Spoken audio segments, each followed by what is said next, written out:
বিশ্বনবী কাঁদতে কাঁদতে মাথা তুলবেন, বলবেন আল্লাহ, দুনিয়াতে সব নবীরা স্পেশাল দোয়া করেছে, আমি করি নাই, এবার আমি আমার স্পেশাল দোয়াটা করতে চাই, আপনি কবুল করবেন কিনা বলেন। আল্লাহ বলবেন, নবী কি আপনার দোয়া বলেন?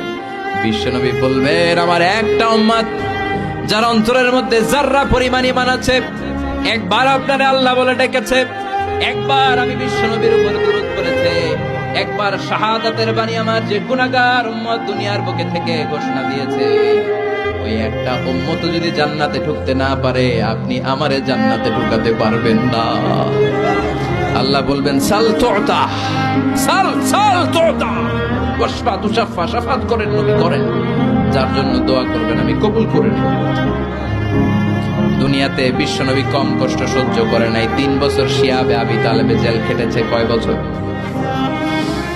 দুর্ভিক্ষের বছরগুলোতে বিশ্বনবীর পেটে দানা পানি ছিল না।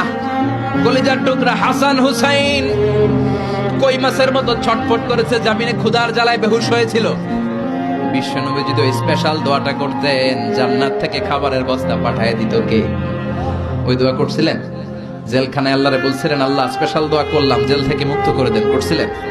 যুদ্ধের ময়দানে নিজের দাঁত ভেঙেছে, উহুদের ময়দান সাক্ষী, বিশ্বনবীর মুবারক রক্তে উহুদের ময়দান রঞ্জিত হয়েছে।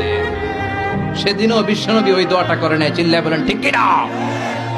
তায়েফের ময়দানে বিশ্বনবী কয়েকটা জায়গায়, 3 জায়গায় বেহুশ হলেন।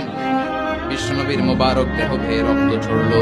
ওই কঠিন বিপদের দিনও বিশ্বনবী এই দোয়াটা করেছেন নাকি? কথা বলেন।